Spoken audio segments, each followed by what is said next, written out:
এই যাত্রার খবর জানাতে ঢাকা টাঙ্গাইল মহাসড়কে এলেঙ্গা থেকে অভিজিৎ ঘোষ ও পাটুরিয়া ফেরিঘাট থেকে যুক্ত হচ্ছেন সহকর্মী আব্দুল আলিম।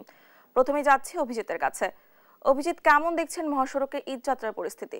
জি ডানা, আপনি জানেন যে ঢাকা টাঙ্গাইল যমুনা সেতু মহাসড়কের এই ঈদ যাত্রা শুরু হয়েছে এবং এই ঈদ যাত্রা থেকে কেন্দ্র করে মহাসড়কে পরিবহনের সংখ্যা বাড়ছে। দিন দিন যত যাচ্ছে পরিবহনের সংখ্যা বাড়ছে। পাশাপাশি এই মহাসড়কটিতে এবারে গণপরিবহনের একটু সংকট তৈরি হয়েছে। পাশাপাশি ছোট যানবাহন যেগুলো রয়েছে সেগুলো বাড়তি রয়েছে। পাশাপাশি মোটর সাইকেলের সংখ্যাও বৃদ্ধি পেয়েছে। আপনারা দেখছেন যে গত 24 ঘন্টায় প্রায় 6000 অধিক মোটর সাইকেল পারাপার হয়েছে এই সেতু পূর্ব থেকে এই পশ্চিম অংশে।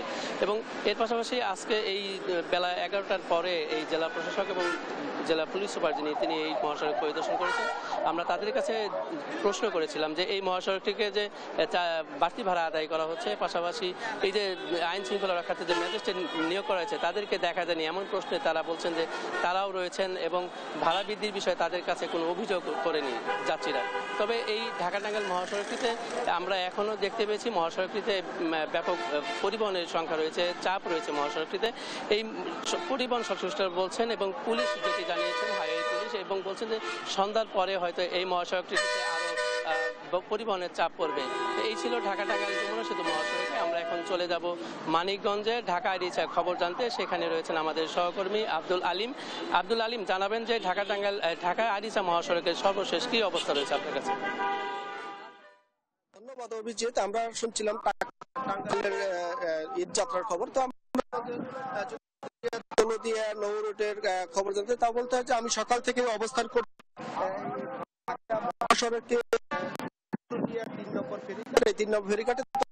সকাল থেকে দেখছি যে গতকাল ছুটি, সরকারি ছুটি সকাল থেকেই যানবাহন এবং পাটুরিয়া ফেরিঘাটে।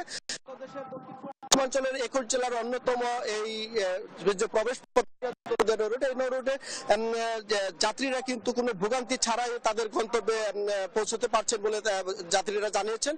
তো পুলিশ প্রশাসনের পক্ষ থেকে কিন্তু যে প্রস্তুতি করে 6 শতাধিক পুলিশ সদস্য মোতায়েন এই ঘাট এলাকা, যাতে কোনো রকম অপ্রীতিকর কোনো ঘটনা না ঘটে। জেলা প্রশাসনের পক্ষ থেকে নির্বাহী ম্যাজিস্ট্রেটগণ এই ঘাট এলাকাতে টহল দিচ্ছেন।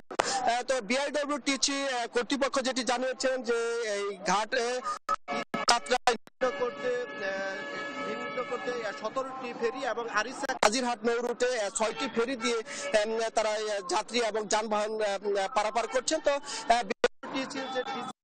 নাসির চৌধুরী রয়েছেন, তিনি যেটি আমাদের জানিয়েছেন যে বড় ধরনের সুযোগ না হলে ঈদের ঘরমুখ যাত্রীদের তারা নির্বিঘ্নে ঘাট পার করতে পারবেন, এতে কোনো ভোগান্তি পোহাতে হবে না বলে তিনি জানিয়েছেন। তো যাত্রীরা গত বছর তুলনায় এবছর তারা স্বস্তিতে বাড়ি পাচ্ছেন, ঈদের আনন্দ ভাগাভাগি করতে পারছেন বলে তারা অনেকটাই স্বস্তি প্রকাশ করেছে। তো সব মিলিয়ে বলা যায় যে এই পাটুরিয়া দৌলতদিয়া এবং আরিচা কাজিরহাট নৌ রুটে কিন্তু স্বস্তির ঈদ যাত্রা বলা চলে বলে জানিয়েছে যাত্রীরা। তো এই ছিল আমার কাছে নৌ রুট থেকে ঈদ যাত্রা সর্বশেষ খবর।